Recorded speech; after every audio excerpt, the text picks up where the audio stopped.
So let's get into this one. Saints add a new quarterback to CBS mock draft.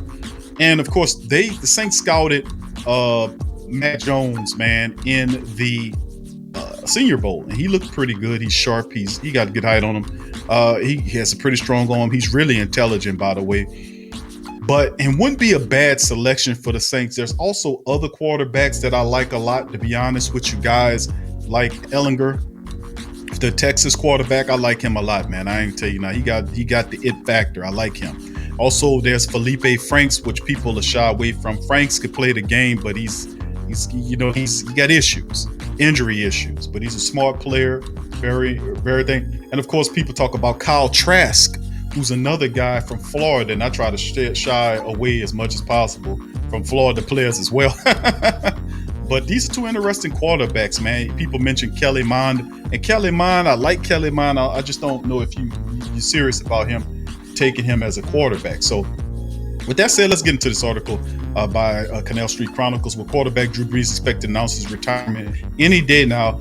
It isn't a surprise to see mock drafts start to predict the Saints grab a potential quarterback of the future with the 28th selection in this upcoming draft. Now, that's exactly what CBS did in the recent mock draft, predicting that Alabama quarterback Mac Jones is to hear his name when the Saints are on the clock. New Orleans Saints is the perfect situation for Mac Jones if he were put in a situation behind a porous offensive line that required him to use his feet to survive. The Alabama product would fail spectacularly, and that's not necessarily the truth. That's not necessarily the truth. Because I've seen Mac Jones do scurry away. He's not Jalen Hurts or Lamar Jackson or even Pat Mahomes, but he can get out of trouble if he need to. He's not afraid to take off. He's accurate, poised, and throws the prettiest deep balls this side of the Mississippi River. He does have a really nice professional deep ball that he throws. The issue with Mac Jones is that he had 1 year to prove himself. And of course, we always look skeptically at quarterbacks that come from out of Alabama, guys that are not Jalen Hurts, guys that are not Tua Tagovailoa, those type of guys. These are spectacular guys, man. Like I said, Hurts is the scouting Hurts for 4 years. I know that guy was going to be good at the next level. His game just translated. They were talking about his height. How you going to talk about Jalen Hurts' height at the quarterback position? You got freaking Kyler Murray in the NFL, and he barely 5'8". But isn't an absurd idea as Mac Jones himself lists the Saints as one of the teams he met with during the Senior Bowl. The Saints have a clear history of drafting players from the Senior Bowl, and that is true, just not quarterback. The Saints just don't. Now, we could talk about Garrett Grayson, sorry ass. We've had several times we've watched at various Senior Bowls, and the Saints seem to take guys from the Senior Bowl. But what's interesting, the fact that Sean Payton is not really interested in taking a young quarterback. This year might change a bit. He might be forced to do it because you don't necessarily have the resources to go outside and go find a quarterback that you can pay for. Now, there's rumors going on the fence right now about Carson Wentz, just to let the family members know that Adam Schefter reported this morning that any day now, in the next several days, Carson Wentz will be traded. The Colts or the Bears are interested in landing a guy like Carson Wentz, but there are other teams that are also going to get into, the fray to see if they can land him. Now, I say that to say the Saints, I don't anticipate the Saints to do anything like that, fam. Let me just be honest with you. The Saints haven't really been that proactive in reaching out in the Senior Bowl and drafting quarterbacks. I often said last year, Philadelphia took Jalen Hurts with the second round pick last year. People was predicting him to go in the 4th and 5th round. You had guys saying, I was like, there's no way that guy is going to go down to the bottom of the 3rd and 4th round. What kind of fool this is? And of course, he went in the 2nd round. He's a good quarterback. Could the Saints draft Drew Brees' replacement with the 28th pick? Maybe. The selection of Jones wouldn't be terrible. CBS has him listed as the 25th best overall prospect on the draft board.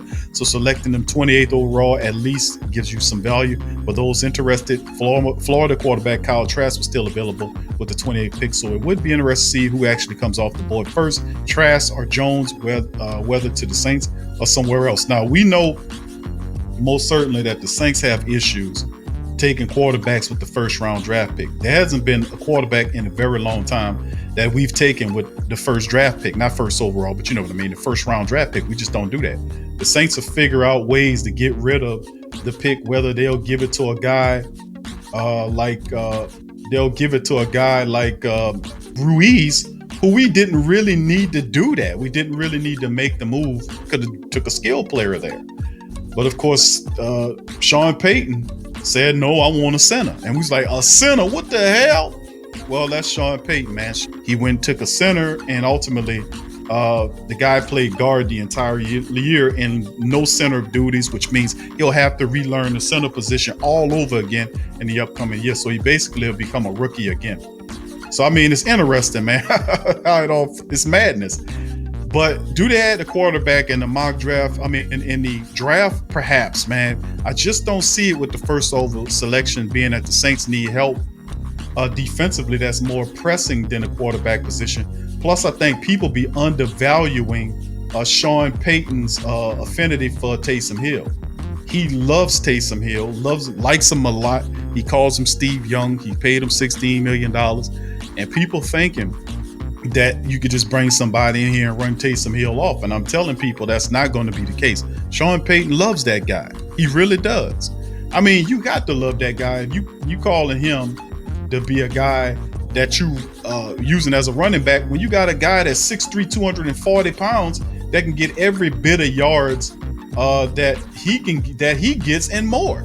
I mean, so, it's just insane. The thing is, Sean Payton has to understand he did a pretty good job with Taysom as a quarterback last year. But what he has to do is stop trying to force him, like in that last game when he lost that contest to Philadelphia. Stop trying to force him to be a pocket passer.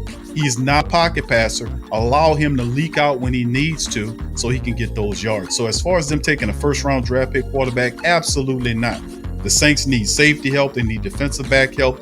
They can also use a defensive end to replace Hendrickson. They can use a third defensive end with that position, to be honest with you. They can use a third guy there because you got Marcus Davenport, who's constantly dealing with injuries issues. You also have a guy like Cam Jordan, who's getting up in age. And he wasn't as effective as he was supposed to be this upcoming season. So you can use a young guy to train there to get ready so you can make a transition if you need him. He'll get value because of Davenport's injury history and because of Cam getting older. You'll have a guy that'll give you a lot of value. So maybe that's something that we need to look at as well in this situation, man, to be honest with you.